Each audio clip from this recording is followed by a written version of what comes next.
Well, good afternoon, everybody. This is Dave Bloxam with Beyond Guitars, and today I have an interesting video. It is a little bit long.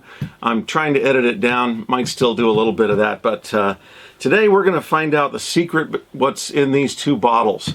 In here is my formula for the Gibson neck color, and 1963 Gibson we're working on, and the amber. This one's easy. This one takes a lot of time. But we finally discover at least something that I'm willing to settle with. It's a very close match to what Gibson did in the factory back 60 years ago. So at least what it looked like when I had it.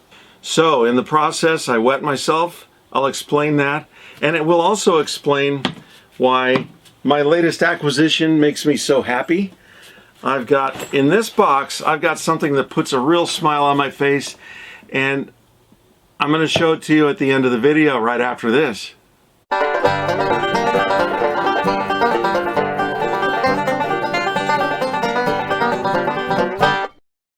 So today my objective is to get the neck looking like it did. And this is kind of a complicated thing, you know, how did it look? But I did take some pictures and videos of the neck the way it was. There are two ways that color is reproduced, that is in print form and on the screen. And on the screen is a very different approach to reproducing color than it is by putting ink on a piece of paper. So since the color is generated by light itself on a screen and in a photograph on a piece of paper, what you see is whatever is taken away. That is, colors like paints and dyes will absorb certain colors and reflect others. And so what colors they reflect are what produce the colors you see. So it's kind of complicated when it comes to the screen, but I have some screenshots I want to show you of the colors that I took before, and I know the lighting that I used. What I'm going to do is compare my tests with the screens, and I did actually hold the neck up to my computer screen. By eye, I felt like that was actually really pretty accurate. So I'm going to do my testing with my dies and then put them on some wood and look at them compared to the computer screen, but I'll look at them in the same lighting that they were taken. So we'll get to that here. The primary color you see is red. And this is where I came up with a little trouble because the reds I have just were not coming out red enough. I've got some new dyes now, and I'm going to go through the coloration stages of making my dye the right color. That's what I'll take you through today. So feeling real smooth here, and I did just with my finger touch up a little bit with my grain filler right along the edge just to make sure that I've got everything filled. So I'm not going to get into how that's done. You've seen that. Okay, beginning with the basic 8-ounce polyurethane bottle. I used to get these at Harbor Freight Tools. They no longer carry them because now they like to sell more expensive, more important things, I suppose. I conducted an expedition to the Great River in South America, or was it the electronic San Francisco Bay? One of those two. I found these bottles, the same ones. They're 8 ounces. It's a good size for mixing up just the amount I like. Keep these out of the sun, though. The sun will destroy those polyurethane bottles in no time. It's amazing how fast it ruins them. Now, these are the dyes I use, and I did have to get some more. I had to get that red there. Can you tell that's a brand new bottle? Look how clean it is. Ha ha. Yeah, you know, these bottles are just the burden of my life. I hate those bottles. The TransTint brand and the Colortone brand are the same product. I swear they mix completely, perfectly, and they work well with lacquer. I was just showing you the red powder dye I was trying to make work, and this Mix-All from Germany. They work well with water-based products, and they say they'll mix with lacquers. They don't really mix well with lacquers. Stick with TransTint. I got those at Rockler store, and if you just want to find them at Stuart McDonald or StuMac.com, you can find the Colortone brand. What do these bottles have in common? They're all the same, and they're a mess. They have dye all over them. The caps are either on too hard, and I can't get them off, and pull hard enough, it goes everywhere. Here's my brand new bottle. You can see how neat and tidy that is. I cannot take the cap off of this without getting it all over myself. The problem is the little cap seals around the skirt, not at the tip. So every time you lay it over, or it splashes around a little bit, which it always will, it gets all over the tip of the bottle. So here I just clean off the tip and put the cap back on. And I can't avoid, there's no possible way to not get this stuff all over me. The product is wonderful, and the bottles absolutely suck. So I have in mind the old-fashioned dropper bottles, and I'm going to make them work for me. So back to the old river in South America, or the bay, the electronic bay, and I'll find some of the same dropper bottles I have in my mind. The Balin stringed instrument lacquer, I've talked about this before. Now again, you can still get this under the Mohawk brand, so search for Mohawk stringed instrument lacquer. That's the product. Okay, so this presents another little dilemma, just full of dilemmas today. Here's another one. This can has been opened before. I have used some of the lacquer in it before. And these cans are always messy because they have this ridge that is the seal for the lid. But when you pour, you end up getting a lot of your product residue around the edges. And now if I do it again, some of these dry shards of lacquer are going to fall into what I'm doing. So be sure that number one, you always use a paint filter.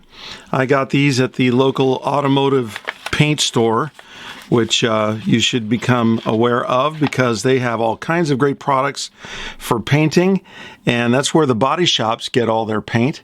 And they also get things like filters and masks and gloves and spreading tools and all kinds of things that come in handy. Sandpaper, polishing supplies, not auto parts stores. I'm talking about the automotive paint stores. And if you want to look them up, I don't know of any that are national. There's one in Oakland, California, and their name is Finish Master. They're actually, I think, in San Leandro. But look up Finish Master, and you'll get the idea of what kind of store they are. You can also get polyurethane clear coats, which can be great guitar finishes in their own right. So instead of worrying about my little shards and crystals of lacquer, I'm using the filter to pour into my, this is just a cheap dollar store type container. So I'm going to pour some of the product in there. And sure enough, I can see some of the crystals falling in. So not worried about them in the slightest.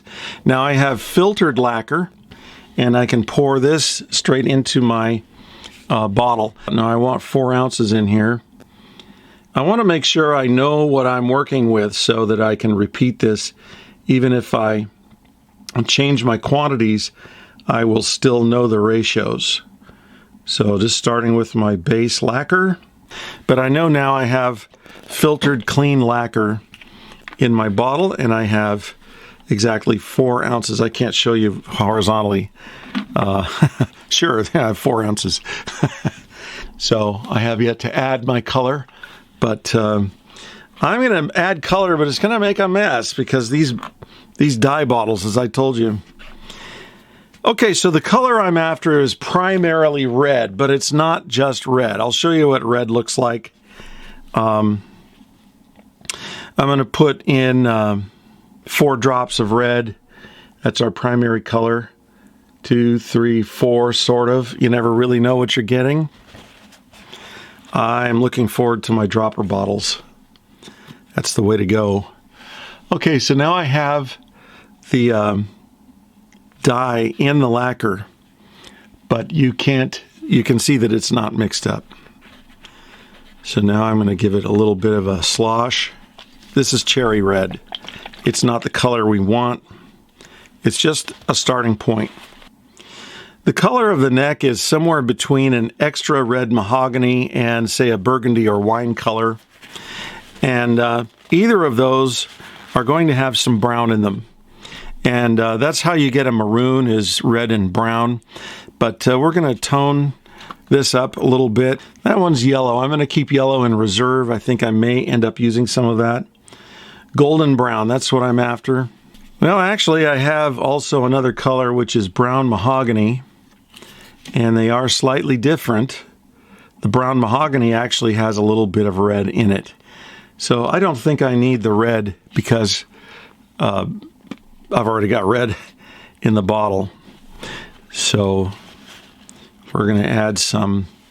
Now let's see, I'm just going to add 2 drops of this brown very carefully. I'm not squeezing the bottle even, I'm just tipping it over. Okay, so yeah, dropper bottles are going to improve this quite a bit. So it's in there, even though it's clinging to the sides. That's okay. Just going to give it a shake and it'll all homogenize in there. Now, what you see is not necessarily what we're going to end up with. But I'd like to see how that looks on a piece of wood. I've got some mahogany here.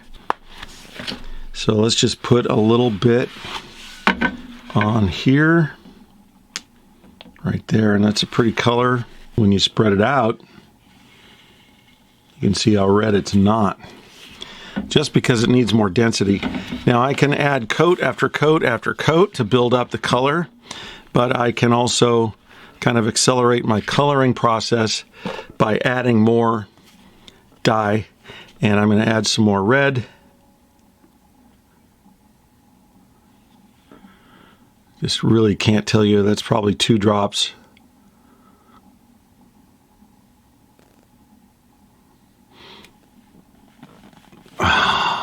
This is so difficult to work with. These bottles absolutely suck. Okay, this is typical working with these. This is what I get every time I use them. Thank you, Stu Mac. Thank you, TransTint. I appreciate your product, but I don't appreciate your bottle. I'll get this off of me one way or another. This is really unacceptable. I tried. Maybe it's me. Is it me? Maybe it's me. Okay, now we're getting denser in color, much more maroon in color. It certainly is redder, but I would like to add a little more brown now, maybe not as much as I had. And in fact, I think I'm going to add a drop of yellow, because when I look at that picture, it looks like there's a little bit of an amber tint to it. So 1 drop if I can do it, without it going everywhere. There's a drop. I've got another drop ready to go somewhere.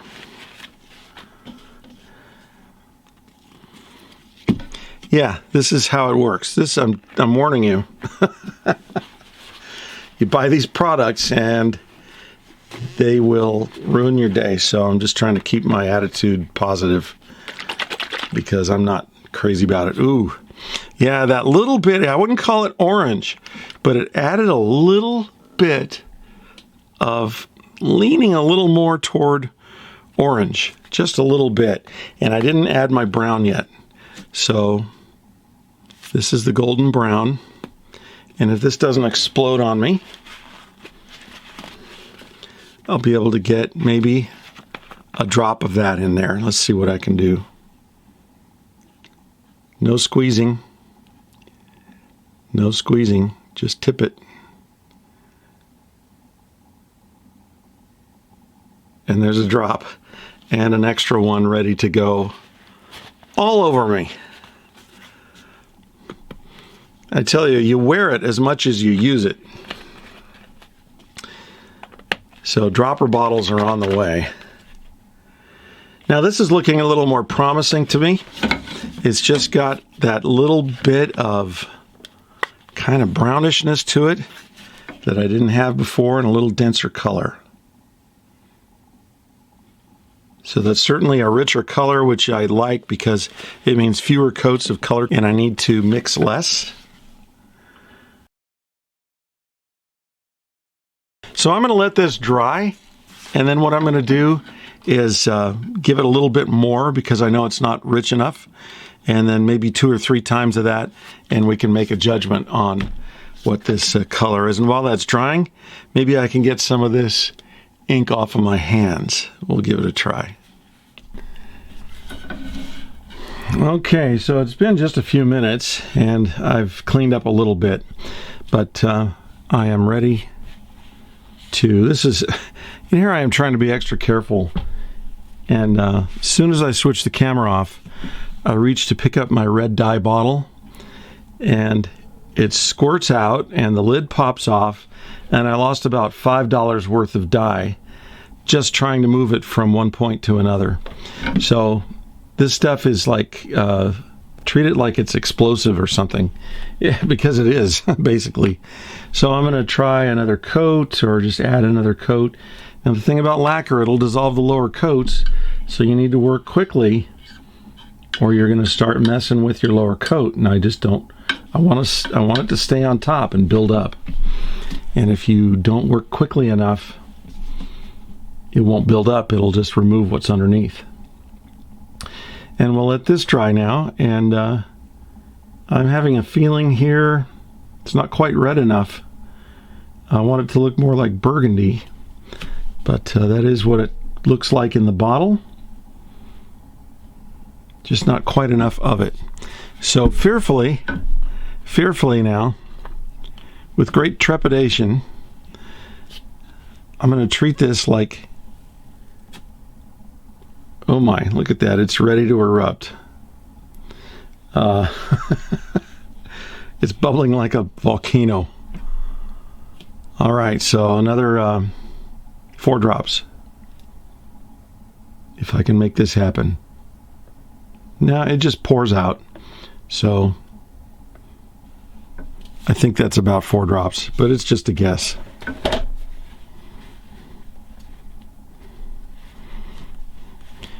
Guess what bottle I hate most in this world? I've never thought about that before, but now I know what bottle I hate the most. It's Trans Tint and Liquid Stain Color Tone from StewMac bottles. Those bottles suck. Okay, so I'm going to try a new area, and let's see what we can do here. I've added another 4 drops or so of red.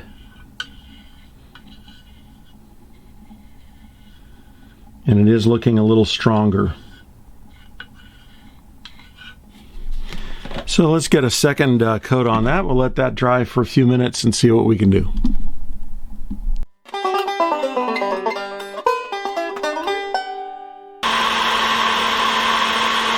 I don't think my color is rich enough. So I need to go darker with my red. That has to be darker. So at the risk of another explosion, I'm going to put some more red and some more brown in my lacquer. This stuff scares me. I can't tell you how much. 1, 2, 3, and 4. And the remainder goes all over. Golden brown.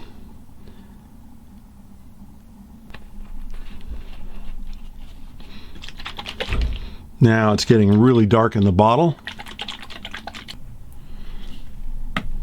Yeah, the larger bottles don't seem to have that problem. The caps really stay snug. So what I'm going to do, I'm going to get a new section. So I don't want to start just changing things uncontrollably. So I've kind of went through the process with that patch. That's as far as I want to go before I get more color on it. So this is the section we're going to work with right here. So there's our first coat. I'll put on several coats and come back to you.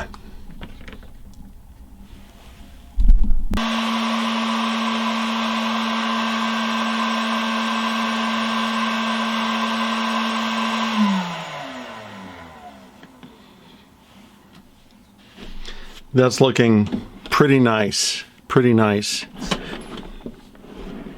Tweaking it in there bit by bit. Still a little darker. That's looking even better, and that's only 2 coats. So this patch right here, I'm going to dry that and add a little bit more.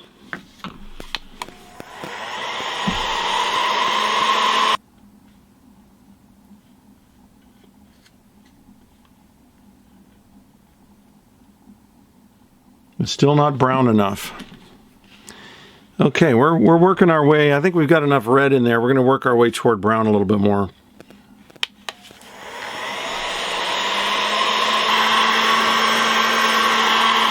So we're looking a little more correct, but that I'm afraid that one drop of brown that I added on the last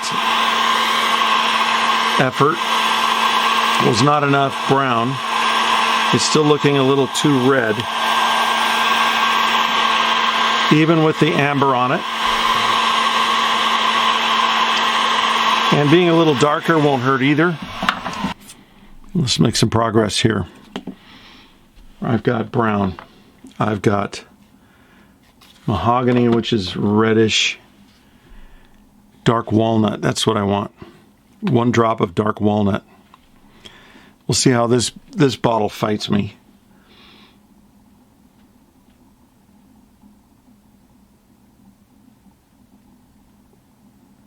There's 1 drop. And another drop for the road.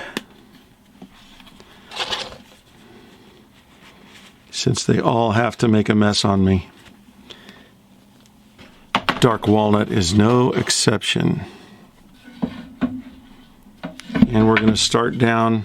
Well, we're going to start at this end since I've got wet lacquer on the bottom of it. My concern at this point is that 1 drop of dark brown isn't enough, but I'm not going to add another one until I see it, because I can't get that drop back out.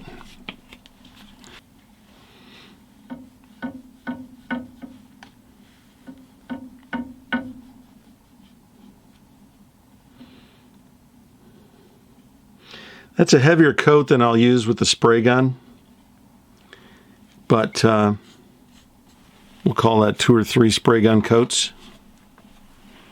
I don't care. Just as long as the color ends up right, I'll just keep spraying till we get there. Okay, it's definitely looking more brown with that 1 drop of dark walnut versus the golden brown.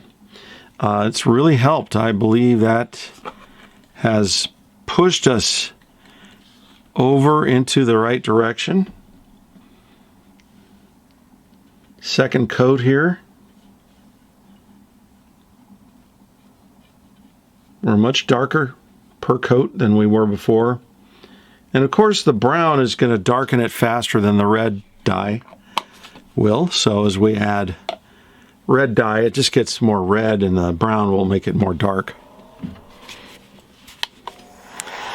Oh, we're looking pretty good. I think 1 more coat of this, and I'll do another amber test.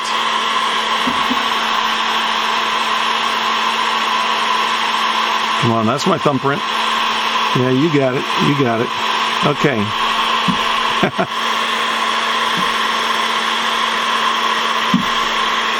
How's that? That's a little darker, but I knew these pictures were a little darker.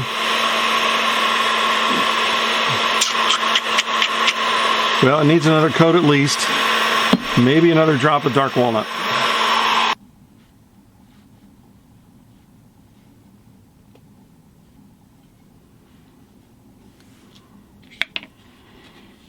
You really don't want to work it with the brush. You'll start pulling up the layers that came before it. Okay, so I think I have it. I think I have it in my mind anyway. The real color I want is 1 drop of dark walnut darker than this. So we've got one more to do, one more adjustment, and I think we're going to be right there. Lacquer's a little different than paint in that you build up your colors with layers. Paint just covers everything because it's opaque. But lacquer is transparent, so we're adding kind of a vitreous color to it that is a color that's glass-like, and it will have some light transmission through it.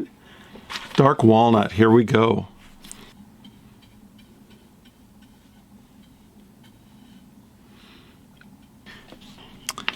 And we'll get 3 coats of this on there and come back. Okay, well, we've skipped ahead quite a bit here. I've actually got 4 coats on it just to get it to the darkest level I could to match my pictures, and still a little bit more on the rosy side than I like. So I wanted to add some of that dark beefy brown color to it with the dark walnut. Just added a couple of drops of black walnut. A little more than I expected, but it definitely is moving in the right direction. Looking a little heavier, a little darker, and a little more brown in one coat. It's not really matching the depth of color of the previous patch, but for one coat, that's pretty rich. So we're going to see how this does. Give it a couple coats. We'll be right back. Okay, so right now on my test piece, this is my 3, 4, 5, 6th test, and I'm progressing in the right direction. In fact, I think I'm dark enough, and I know this picture was a little darker, so I'm keeping that in mind. Richer than the computer picture, which I did compare it to. It seems to be a little more red than original, but it's not quite enough layers, I think, maybe.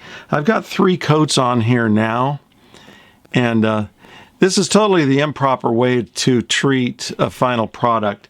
I'm just trying to get color on here, and if it falls off tomorrow, I don't care, but I didn't really prep this properly and all that, so the grain wasn't filled. It's full of little dimples everywhere. The whole surface looks like a gopher field. And who knows, it may just peel off because I'm putting it on so thick without it having a chance to really dry. So I don't care, I'm just after the color. So here's the 4th coat. And you know what? This is starting to look, wow. Now I'm starting to hit what I'm after. The 4th coat, and I shouldn't have touched it then. 4th coat's looking really good to me. And then I'm going to put amber on this, and maybe 2 coats of that. We'll see. I'm pretty close here, so we're going to do our best.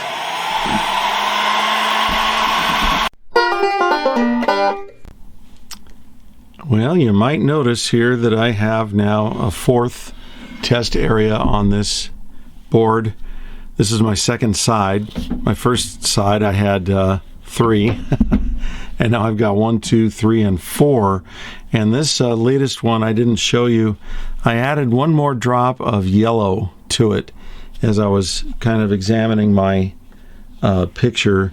I just had the feeling that yellow was going to be a little more what it needed. Now we're pretty close. I'm going to add a coat of amber just to emulate what we're going to end up with on the actual banjo neck.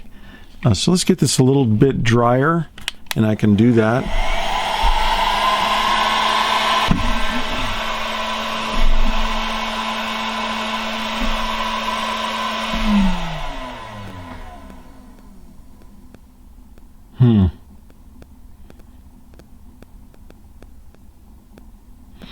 Well, my color tones, I believe, are correct.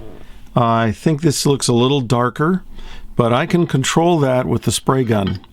I don't think I need to mix any more amber or I don't need to mix any more color.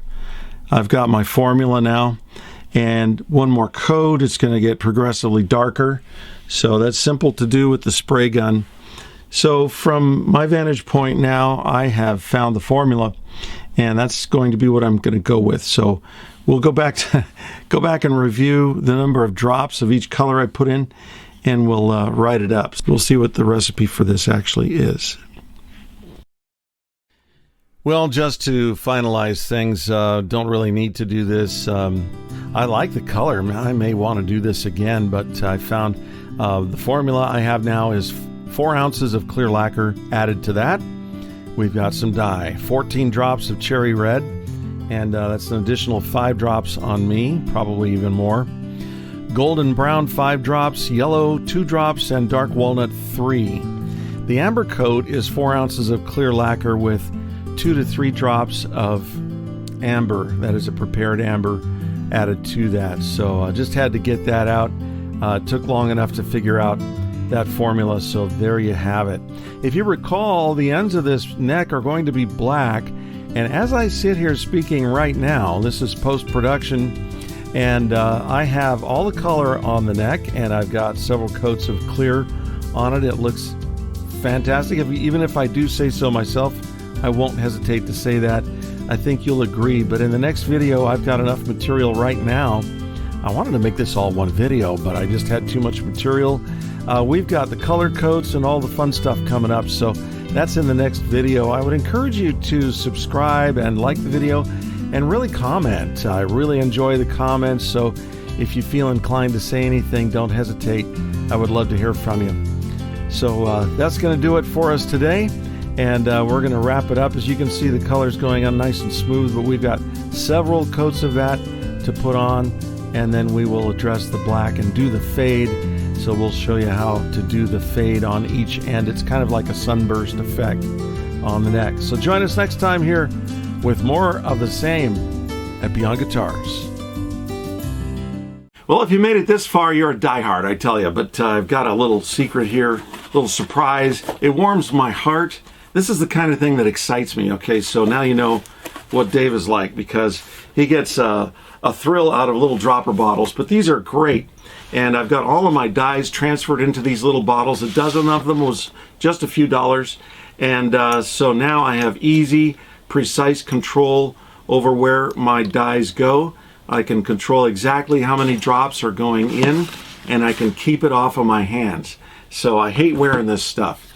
That's my thrill delivery for the day. So we've got that taken care of. And I was thinking about an upcoming video, possibly. And it has to do with this project. I've been putting the finish on Mike's dad's Gibson banjo, and I thought, you know what I'd like to show you is what happens when things go wrong. And I have an unfinished banjo neck here.